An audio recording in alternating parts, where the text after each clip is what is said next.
ಕರ್ನಾಟಕ ಬಲಂ ಅಜೇಯಂ ನಾವು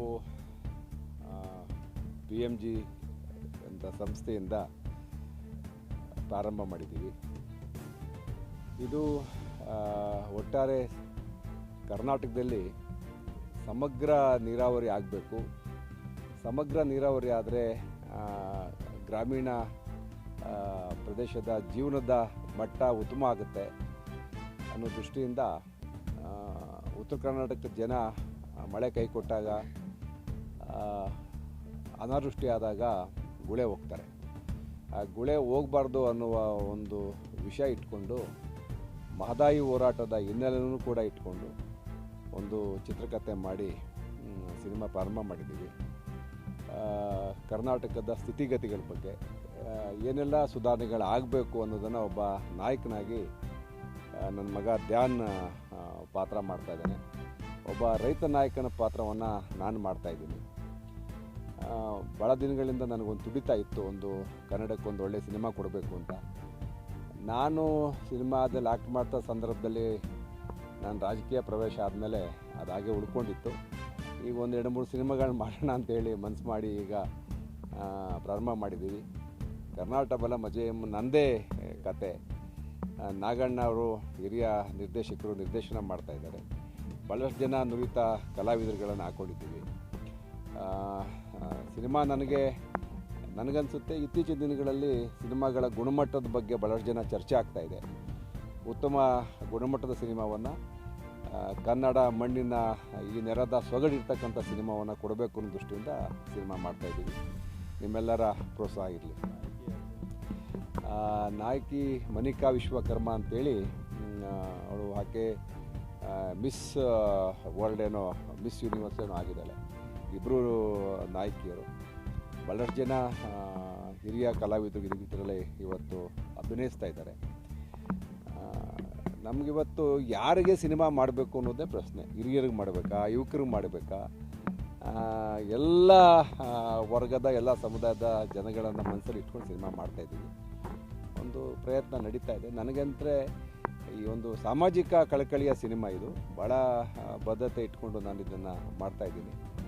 ನನ್ನ ಅನುಭವ, ನನ್ನ ರಾಜಕೀಯ ಅನುಭವ, ನನ್ನ ಇಷ್ಟು ವರ್ಷಗಳ ಸಿನಿಮಾ ಅನುಭವ ಜೊತೆಗೆ ನನಗೊಂದು ಭರವಸೆ ಇದೆ, ಇದೊಂದು ಸಿನಿಮಾನ ಜನ ಸ್ವೀಕಾರ ಮಾಡ್ತಾರೆ ಅಂತ. ಜೊತೆಗೆ ಚಾಲುಕ್ಯರ ಸಾಮ್ರಾಜ್ಯದ ಕಥೆನ ನಾನು ಇಟ್ಕೊಂಡಿದ್ದೀನಿ. ಕರ್ನಾಟಕ ಬಲಂ ಅಜೇಯಂ ಅನ್ನೋದು ಚಾಲುಕ್ಯರ ಕಾಲದ ಸೈನ್ಯದ ಹೆಸರು, ಅಂದರೆ ಸೋಲಿಲ್ಲದ ಸೈನ್ಯ ಅಂತೇಳಿ. ಮತ್ತು ಅಂಥ ಮಹಾ ಸಾಮ್ರಾಜ್ಯದ ನೆರಳಲ್ಲಿ ಇವತ್ತು ಇನ್ನೂ ಕೂಡ ನಾವು ಪ್ರಜಾಪ್ರಭುತ್ವ ವ್ಯವಸ್ಥೆಯಲ್ಲಿ ಬಡತನ ಇದೆ. ಇನ್ನೂ ಇಲ್ಲಿ ಜನ ಗುಳೆ ಹೋಗ್ತಾರೆ. ಇದೆಲ್ಲ ವಿಚಾರಗಳಿಟ್ಕೊಂಡು ಚಿತ್ರಕಥೆ ಮಾಡಿ ಸಿನಿಮಾ ಮಾಡ್ತಾಯಿದ್ದೀವಿ. ಕಳೆದ 15-20 ದಿವಸದಿಂದ ನವಲಗುಂದ, ನರಗುಂದ, ಬಾದಾಮಿ, ಐಹೊಳೆ, ಪಟ್ಟದಕಲ್ಲು, ಮಹಾಕೂಟ ಹೀಗೆ ನಮ್ಮ ಈ ಒಂದು ಜಾಗಗಳಲ್ಲಿ ಶೂಟಿಂಗ್ ಮಾಡ್ತಾಯಿದ್ದೀವಿ. ಇನ್ನೊಂದು ವಾರ ಇಲ್ಲೇ ಶೂಟಿಂಗ್ ನಡೀತದೆ. ಒಟ್ಟಲ್ಲಿ ಬಾಗಲಕೋಟೆ ಜಿಲ್ಲೆಗೆ ಸಂಪೂರ್ಣವಾಗಿ ಇದೊಂದು ಸಿನಿಮಾ ಇಲ್ಲೇ ನಡೆಯುತ್ತೆ.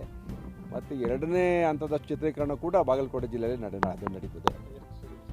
ಒಟ್ಟು 3 ಶೆಡ್ಯೂಲ್ ಮಾಡ್ತೀವಿ. ಒಂದು ಮೊದಲನೇ ಹಂತ ಮುಗಿತಾ ಇದೆ, ಇನ್ನೂ 2 ಶೆಡ್ಯೂಲ್ ಸಿನಿಮಾ ಮುಗಿಸ್ತೀವಿ.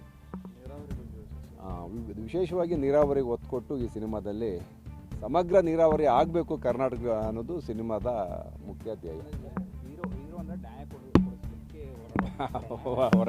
ಹೋರಾಡ್ತಾನೆ. ಅವ್ರ ಅಪ್ಪನ ಕೈಲಿ ಆಗಿರಲ್ಲ, ಹೀರೋ ಅಪ್ಪನ ಕೈಲಿ ಆಗಿರಲ್ಲ. ಒಬ್ಬ ರೈತ ನಾಯಕನಾಗಿ ಅವನು ಫೇಲ್ ಆಗಿರ್ತಾನೆ. ಆಮೇಲೆ ಹೀರೋ ಅದನ್ನು ಮುಂದುವರಿಸ್ತಾನೆ. ಹಾಗಾಗಿ ಆ ಥರ ಒಂದು ಕಥೆನ ಕಟ್ಟಿ ಜನಗಳಿಗೆ ಒಂದು ಭರವಸೆ ಮೂಡಿಸ್ತಕ್ಕಂಥ ಒಂದು ಸಿನಿಮಾ, ಜಾಗ್ರತೆ ಮೂಡಿಸ್ತಕ್ಕಂಥ.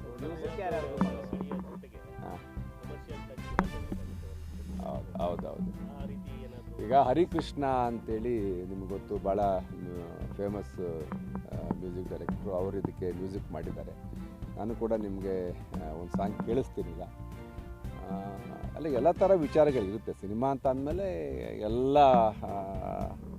ಎಲ್ಲ ಭಾವಗಳಿರಬೇಕು, ಎಲ್ಲ ರಸಗಳಿರಬೇಕು. ಅದೆಲ್ಲ ಮಾಡೇ ಸಿನಿಮಾ ಮಾಡ್ತೀವಿ. ಹೌದು, ಇದು ಪೂರ್ತಿ ಒಂದು ಕನ್ನಡ ಭಾಷೆಯ ಚಿತ್ರ, ಒಂದೇ ಭಾಷೆಯಲ್ಲಿ ಮಾಡ್ತಾಯಿದ್ವಿ, ಕನ್ನಡದಲ್ಲೇ ಮಾಡ್ತಾಯಿದ್ವಿ. ಆ ಥರ ಏನಿಲ್ಲ, ಬಡ್ಜೆಟ್ ಏನಿಲ್ಲ, ಸಿನಿಮಾ ಚೆನ್ನಾಗಿ ಬರಬೇಕು ಮಾಡ್ತಾಯಿದ್ವಿ. ಹೌದು ನಮ್ಮದೇ ಈಗಿನ ಸಿಚುವೇಶನ್ ಎಲ್ಲ ಪ್ಯಾನ್ ಇಂಡಿಯಾ. ಹೌದೌದು. ಇಲ್ಲ ನಾವು ಇದು ಅಪ್ಪಟ ಕನ್ನಡದ ಚಿತ್ರ, ಕನ್ನಡ ಒಂದೇ ಭಾಷೆನಲ್ಲಿ ಮಾಡ್ತಾಯಿದ್ದೀವಿ. ಯಾಕೆಂದರೆ ಕನ್ನಡದ ಕಥೆನೇ ಕನ್ನಡದ ಕಥೆ, ಇದು ಬೇರೆ ಭಾಷೆಗೇನು ಇದು ಸೊ ಹಾಗಲ್ಲ, ಇದು ಕನ್ನಡಕ್ಕೆ